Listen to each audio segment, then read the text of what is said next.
Selamat pagi, salam sehat, salam sejahtera untuk kita semua. Selamat datang di Urindo Podcast. Urindo Podcast adalah platform komunikasi, informasi, dan edukasi yang mengangkat tema-tema di bidang kesehatan masyarakat. Saya Tresna akan menemani Anda selama 20 menit ke depan dengan tema yang menarik, yaitu penyakit tidak menular pada lansia.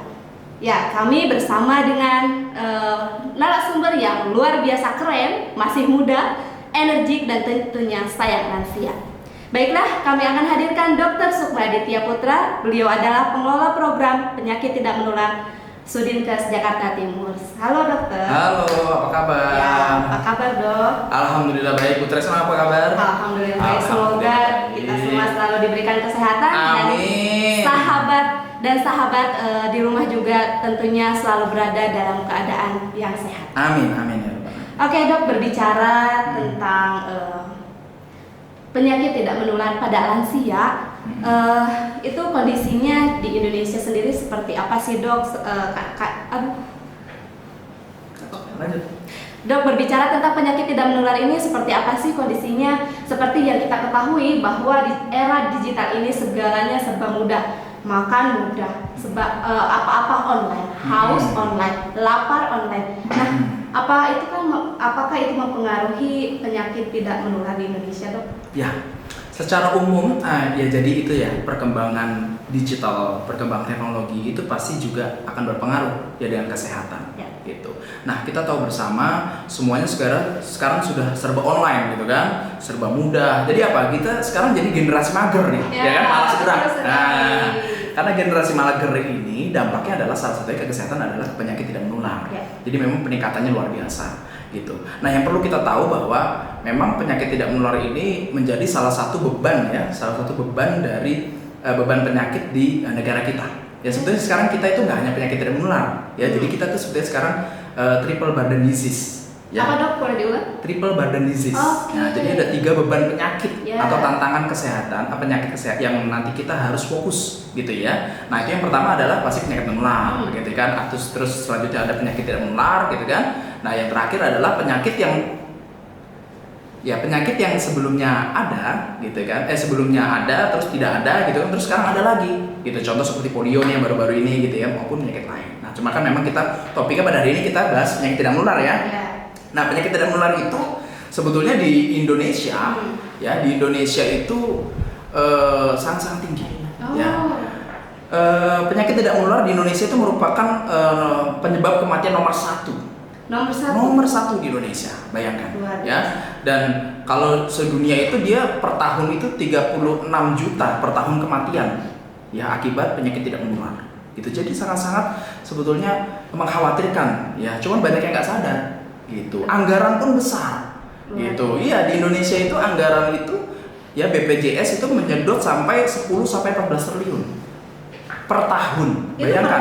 Iya, hanya untuk penyakit tidak menular gitu. Nah, jadi memang tantangan-tantangan kita banyak gitu ya, dan memang dampaknya juga banyak dari yang tidak menular ini gitu ya, sehingga kita memang harus mempunyai sebuah strategi ini gitu, strategi. Nah, kalau dari pemerintah sendiri ya, itu sudah ada Perpres nomor 88 tahun 2021 ya, itu ada strategi indikator-indikator apa sih yang harus kita capai gitu, khususnya yang kita bahas pada hari ini nantinya ke lansia ya, yaitu yang pertama tentang bagaimana meningkatkan status gizi dan pola hidup sehat pada lansia gitu ya. Yang kedua adalah memperluas pelayanan kesehatan ya pada lansia. Lalu yang ketiga menurunkan angka kesakitan ya pada lansia, dan juga memperluas cakupan perawatan jangka panjang bagi lanjut usia gitu.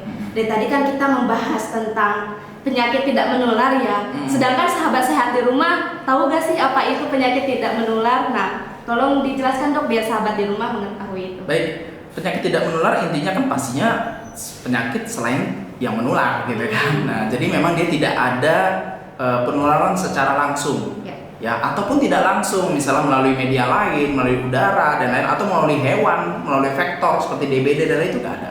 Nah, jadi langsung biasanya memang karena faktor yang ada pada hostnya, individu tersebut gitu ya. Nah, secara umum seperti itu. Contohnya seperti penyakit apa sih dok? Kan kita banyak ya yang namanya penyakit itu banyak. Kalau penyakit tidak menular ini apalagi yang paling berat nih di Indonesia tuh apa aja sih penyakitnya? Penyakit tidak menular sendiri itu secara definisi itu banyak sekali sebetulnya ya. Nah, Penyakit tidak menular itu secara definisi itu banyak sekali ya. Nah, ini sahabat sehat semua pasti sebetulnya sudah tahu karena memang sehari-hari ini kita sering tahu dan mungkin banyak dari kita atau sekitar kita gitu ya yang sakit gitu. Yaitu khususnya penyakit tidak menular. Seperti yang paling sering adalah hipertensi berikut komplikasinya ya jantung, stroke dan lain-lain gitu. Lalu yang selanjutnya juga ada diabetes gitu kan, kencing manis orang sering sebut gitu kan. Terus ada kanker. Ya ini yang tertinggi-tinggi ya.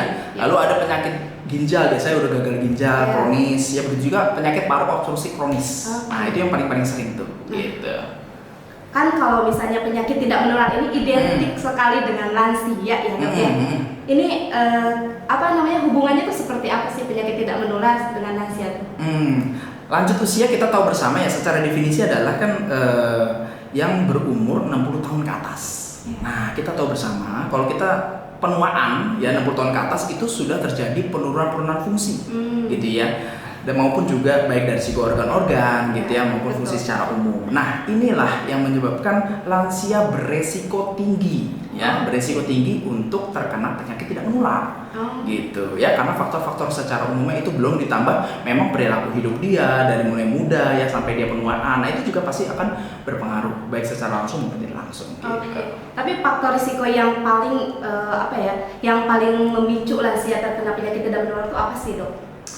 Kalau berbicara faktor yang paling memicu itu kita bisa bagi ada dua faktor. Ya ada faktor yang bisa dimodifikasi, ada yang tidak bisa dimodifikasi. Kalau tidak bisa dimodifikasi atau tidak bisa kita ubah ya pasti tadi umur ya jelas lansia sendiri, terus jenis kelamin gitu ya, genetik. Kalau misalnya yang bisa dimodifikasi ya itu macam-macam ya, mulai dari perilaku hidup sehat dia seperti apa selama ini gitu kan, terus perilaku merokoknya, obesitas, ya alkohol dan lain-lain, stres gitu. Jadi itu sebetulnya harusnya bisa diubah atau dimodifikasi sehingga bisa minimalisir tidak terkena penyakit yang menular. Tapi kan dok, secara gitu lansia usianya juga sudah lumayan tinggi ya, udah cukup banyak usianya. Kalau misalnya untuk memodifikasi itu, apakah itu bisa menurunkan faktor risiko terjadinya penyakit tidak menular pada lansia? Sangat bisa. Oleh karena itu, kita ya dari Kementerian Kesehatan, Dinas Kesehatan ya dan jajarannya, kita memang fokus pasti adalah upaya-upaya promotif dan preventif. Ya, salah satunya adalah bagaimana kita mengubah perilaku masyarakat ya. Tidak hanya lansia sebetulnya, dari muda ya bahkan dari pralansia yang sudah berisiko tinggi gitu ya. Nah, itu untuk apa? Untuk mengubah tadi ya faktor-faktor gaya hidup yang sebetulnya bisa dimodifikasi, bisa kita ubah sehingga kejadian-kejadian penyakit tidak menular itu bisa diminimalisir. Gitu.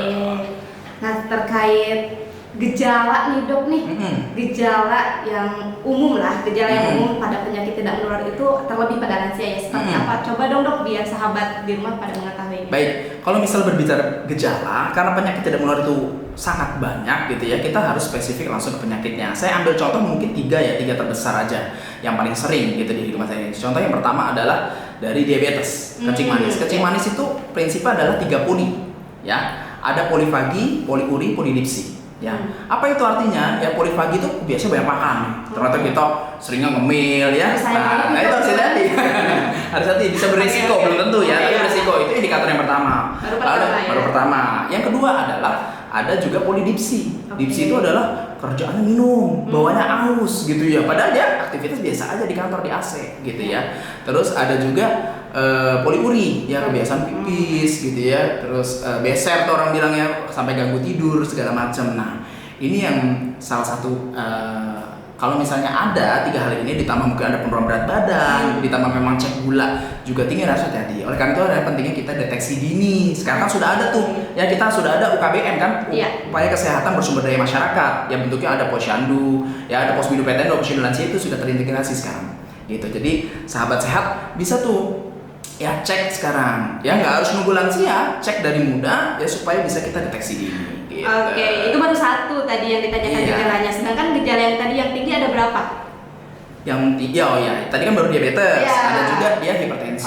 Kalau hipertensi, nah ini spesifik ya, hipertensi itu karena silent killer.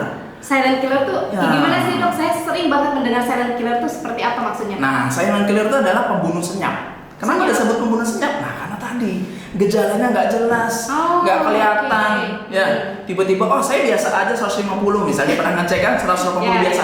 Justru yang biasa-biasa ini perlu hati-hati. Kenapa? Karena kalau kita 140 150 kita pusing, misalnya gejala umumnya pusing, hipertensi, oh itu sudah lebih bagus karena apa? Alarmnya masih berfungsi. Kalau sudah 150 200 dia biasa aja, berarti alarmnya istilah kita udah dol lah bahasa awamnya ya. Udah dol. Nah pada saat 200 lebih tiba-tiba geletak, tiba-tiba serangan jantung, tiba-tiba stroke dan lain-lain, gitu ya komplikasinya. Nah ini yang perlu hati-hati. Jadi kalau kenapa dia disebut silent killer seperti yang saya sebutkan tadi, gitu ya. Lalu selain diabetes, hipertensi, baru yang lain-lain lagi seperti kanker, gitu-gitu. Nah itu nanti gejalanya lebih spesifik lagi, banyak macam-macam. Oke, terima kasih banyak dok. Itu jadi sahabat sehat apabila di rumah mengalami gejala-gejala seperti itu harus segera periksa dulu ya, deteksi dini periksa, betul. Oke. Kemudian diagnosis sederhananya tuh seperti apa ya dok? Karena kan kita awam ya, apalagi mungkin para lansia di rumah apabila mendengar ini bisa menjadi ilmu baru nih yang disampaikan oleh dokter. Gimana dok untuk diagnosis? Iya, mungkin gejala-gejalanya yang tadi sudah disebutkan secara umum ya, tapi pastinya adalah sahabat sehat tuh bisa datang aja ke, sekarang kan sudah banyak ya, tadi saya sebut KBM ya, ada posyandu lansia, ada posbidu PTN sekarang sudah terintegrasi ya, bisa juga langsung di klinik, di rumah sakit ya, di puskesmas, itu silahkan dicek. Nah di sana nanti dokter akan mendiagnosis ya, akan memeriksa gitu kan, memeriksa dan mendiagnosis sesuai nanti arahnya kemana gitu. Kalau di puskesmas sendiri dok ada pelayanan khusus untuk lansia tidak dok? Kalau terkait di penyakit tidak menular ada, nah kalau penyakit tidak menular kalau khusus lansianya ada, karena kita biasanya di puskesmas itu ada namanya poli lansia. Nah di situ dan bahkan sekarang banyak juga rumah sakit itu ada khusus pelayanan geriatri. Ya, jadi one stop service. Nah, jadi satu tempat udah bisa semuanya. Jadi memang memudahkan lansia. Karena kan kita semua juga nanti menua. Nah, sebetulnya secara tidak langsung kita yang masih sehat, masih muda, kita harus juga mempersiapkan di masa-masa menua nanti gitu. Betul sekali, apalagi sekarang walaupun masih muda itu apa namanya tuh penyakit-penyakit itu mulai berdatangan ya dok ya, seperti itu. Oke, selanjutnya dok nih sebagai apa ya namanya tuh bagaimana sih dokter nih ngasih tips-tips kepada lansia supaya tetap sehat, terhindar dari penyakit tidak menular, gimana nih dok caranya dok? Oke, secara umum penyakit tidak menular itu tadi ya sudah banyak dipengaruhi banyak faktor, gitu kan. Jadi sebetulnya ini harus melibatkan banyak pihak, apalagi pada lansia nih. Ya makanya bisa juga jadi tagline kan adalah sayangi lansia, sayangi keluarga, gitu kan. Karena memang itu membutuhkan semuanya. Ya, baik individu, ya tenaga kesehatan, lintas sektor, semuanya harus terlibat, gitu. Nah, cuman kalau secara spesifik, ya gampangnya adalah kita pakai cerdik aja. Apa tuh cerdik? Nah, itu singkatan kan gampang ya. Sahabat sehat juga harusnya bisa gampang mengingat dan tinggal diaplikasikan ya. Jadi nggak cuma diingat, tapi juga diaplikasikan di kehidupan sehari-hari. Yang pertama cek kesehatan secara rutin. Cek kesehatan secara nah ini cek secara rutin kebanyakan dari kita lupa, merasa sehat nggak dicek kan? Ini apa aja nih dok yang harus dicek? Masalahnya banyak kan? Nah daripada bingung, yuk mampir ya, mampir ke posyandu lansia yang sekarang juga sudah terintegrasi dengan posbidu PTN, gitu ya. Itu yang muda juga yang di posbidu PTN juga bisa ngecek. Ya di situ bisa nanti dicek timbang berat badan, tinggi badan ya, untuk melihat IMT-nya obes atau tidak gitu ya. Terus tensi, gula darah dan lain-lain gitu ya. Dan termasuk pengobatan di sini sekalian ya. Dalam arti yang memang sudah mengidap penyakitnya tidak menular, itu jangan lupa ya, jangan lupa tetap berobat secara teratur. Ya kebanyakan dari kita merasa sehat terus muda, nggak berobat lagi ya, ini yang menjadi masalah. Ya. Terus yang kedua apa? Enyahkan asap rokok, termasuk alkohol dan bahan-bahan berbahaya lain ya gitu. Nah ini bahaya banget. Kita tahu bahwa rokok dampaknya banyak kan, penyakit dan menular bisa hipertensi, jantung dan sebagainya. Makanya sekarang kan rokok apa? Rokok itu membunuhmu. Kenapa? Karena saking banyak penyakit yang ditimbulkan, ya kan udah nggak muat lagi. Jadi udah disingkat aja rokok membunuhmu gitu. Tapi masih banyak juga yang beli gitu. Ya kan? Kenapa? Karena memang rokok itu dia menyebabkan canduan, edik. Nah, oleh karena itu di puskesmas di Jakarta khususnya sekarang juga sudah ada layanan UBM, upaya berhenti merokok. Nah, kalau misalnya mungkin sahabat sehat nih, mudah-mudahan nggak ada yang merokok ya. Tapi kalau ternyata masih ada yang merokok, boleh mampir ke puskesmas, datang ke poli UBM, upaya berhenti merokok, nanti dibantu di situ untuk berhenti merokok, gitu. Ya, nah itu tadi baru E ya. Nah, terus R. Ya kan? R apa? Rajin olahraga. Rajin aktivitas fisik ya, paling nggak 150 menit lah per minggu. 150 menit. Ya tinggal dibagi aja, ya nggak harus sekali ya. Gitu boleh 50 menit, 50 menit, nggak perlu ibaratnya terus-terusan gitu ya setiap hari, tapi sebetulnya yang penting rutin, tadi seminggu 3 kali, seminggu 5 kali gitu ya, dan disesuaikan usia dan kemampuan ya, jangan sampai lansia tapi nanti dia sprint, nah itu kan berbahaya. Ini yang cocok, maaf ya dok, potong. Ini yang cocok ini olahraga untuk lansia itu seperti apa ya dok ya? Paling gampang ya olahraga yang paling cocok, dia aerobiknya dapet ya, pergerakan sendia dapet, aerobik ya, jadi tingkat pernafasan, ketika jatuh dan lain-lain juga dapet, yaitu adalah senam. Senam lansia ya, gitu. Jangan bukan senam yang terlalu hits ya, tapi senam memang khusus lansia. Nah itu semuanya dapat, pergerakan sendi, aerobiknya, kekuatan otot semuanya dapat, gitu. Ya, jadi tadi kita masuk ke R. Nah, baru R nih ya, tapi sekali lagi memang disesuaikan usia ya sama kemampuan. Lalu D, diet gizi seimbang ya. Nah gizi seimbang ini ya, kalau dulu kan apa? Dulu 4 sehat 5 sempurna. 4 sehat 5 sempurna. Nah, sekarang gizi seimbang udah beda ya. Nah, gampangnya kita pakai isi piringku aja ya. Jadi kayak kita anggap nih piring ya, dibagi 4 aja. Yang penting di situ ada karbohidrat, ada protein, ada sayur, buah, dan juga air mineral. Ya paling nggak kan kalau kita tahu umum 2 liter ya per hari. Betul. Nah, seperti itu ya. Jadi seperti itu ditingkatkan, dan juga pantangannya atau yang perlu kita kontrol. Gampangnya kita kan kalau PTM itu adalah GGL. GGL tuh apa? Kita banyak singkatan nih, perlu dicatat nanti ya di rumah ya. Nah, sahabat saya, GGL itu adalah gula, garam, lemak.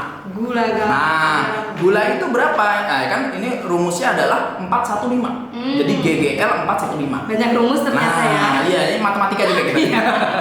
Ya, jadi gula itu apa? 4 maksimal ya. Maksimal adalah 4 sendok makan. Oke. Nah, terus selanjutnya adalah garam. Garam berapa? 1 sendok teh. Ya. Nah, lalu yang terakhir ada lemak. Lemak itu adalah berarti 5 sendok makan. Gitu. Ini yang menyangkut semuanya ya, bukan takaran. Jadi apa yang kita masuk, nasinya juga ada, itu masuk gulanya berapa, teh manis kita, kadang kita nggak sadar sirup, yang susu dan segala macam. Nah, ini yang menjadi perlu kehati-hatian kita. Ya, kira-kira pokoknya patokannya gitu gampang kan? 4 GGL 415 ya, yang depan sendok makan, sendok teh, sendok makan lagi. Gitu. Ya, jadi ini secara umum dan itu dalam sehari. Iya, Gitu. itu untuk lansia juga termasuk. Untuk lansia termasuk. Ya, jadi harus dikontrol itu, ya. Oke, terus kita masuk ke I. Nah, I apa? Istirahat yang cukup. Nah, kebanyakan dari kita begadang. Ya kan? Karena apa? Kalau kita kebanyakan begadang, istirahatnya tidak cukup, metabolisme terganggu. Ya, ujung-ujungnya adalah kalau metabolisme terganggu, nanti ujungnya juga ke penyakit juga. Gitu. Ya, jadi memang istirahat itu harus yang cukup. Ya, jangan kita begadang ke hal-hal yang nggak penting. Nah, yang terakhir adalah apa? Yang terakhir adalah kelola stres, gitu. Stres ya. Nah, kebanyakan dari kita stres ya. Padahal stres itu nanti kalau lama-lama jadi beban gitu ya, pikiran segala macam itu lama-lama jadi penyakit, gitu ya. Nah, Kak Tresna, coba di sini nggak ada botol aqua ya. Misalnya ada botol aqua, coba botol aqua. Ya, anggap ini misalnya nih, ini full ya airnya ya. Nah, ini botol aqua full. Nah, Kak Tresna coba pegang. Nah, coba pegang. Ini enteng apa berat? Enteng banget. Enteng banget. Nah, pertanyaannya sebetulnya belum tentu. Ya sobat saya, belum tentu dia enteng atau berat. Pertanyaan ya, makanya katanya sekarang enteng kan? Nah, tapi sebetulnya belum tentu. Kenapa? Berapa lama ibaratnya Bu Tresna megang ini? Nah, itu yang menentukan berat entengnya. Ya, contoh misal, coba pegang lurus. Nah, coba Bu Tresna pegang 5 menit.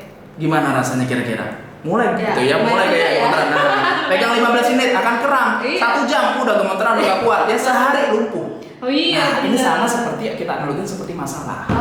Masalah dalam kehidupan kita itu nggak boleh kita menjadikan beban yang terlalu lama. Nah, fokusnya tuh solution, ya bukan tuh problem. Ya jadi kita harus fokus ke solusi, bukan ke masalah. Jadi kalau ada misalnya masalah, ya harus tetap cari solusi dan langsung diletakkan. Jadi ringan. Nah, kebanyakan dari kita lah dipegang terus dipendam, dipikirin muter, nggak bisa tidur. Nah, itu yang jadi masalah. Ujung-ujungnya jadi penyakit, gitu ya.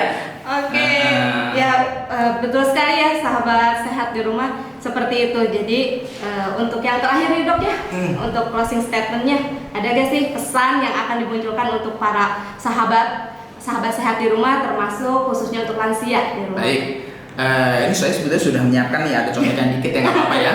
Ini kalimat ini buat sahabat sehat semua ya, bukan hanya untuk yang lansia, tapi juga yang di sekelilingnya juga ada yang lansia ya. Jadi menolak menua itu tidak mungkin ya, karena menua adalah kepastian. Kita semua pasti juga menua ya, tapi kita bisa memilih dan mengusahakan mau sehat dan bahagia di usia lansia atau banyak menderita sakit dan tidak bahagia di usia lansia. Ya.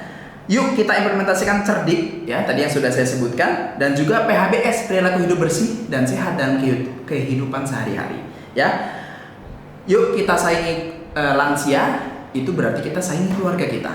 Ya, semoga semua lansia di Indonesia itu bisa smart. Nah, singkatan lagi, smart ya, smart, sehat, ya mandiri, aktif, produktif, ya ditambah plus bahagia. Nah, kalau misalnya sudah itu semua, insya Allah ya. Nanti generasi-generasi nanti kita juga ada bonus demografi nih sebetulnya ya. Jadi nanti tahun 2050 tuh penduduk di Indonesia tuh sepertiganya lansia. Nah, kita harus dari sekarang kita persiapkan gitu. Betul. Jadi benar-benar nanti di Indonesia yang mudanya sehat, yang lansianya juga sehat semua. Bahagia pula. Oke, baik, terima kasih Dr. Sukma Aditya. Iya, sama-sama. Ya, telah berkenan untuk hadir di podcast Urindo. Terima kasih banyak, dan saya akan menyampaikan kesimpulan dari podcast ini, yaitu sesuai dengan apa yang Dr. Adi sampaikan, keluarga sayang lansia adalah keluarga bahagia. Semoga lansia kita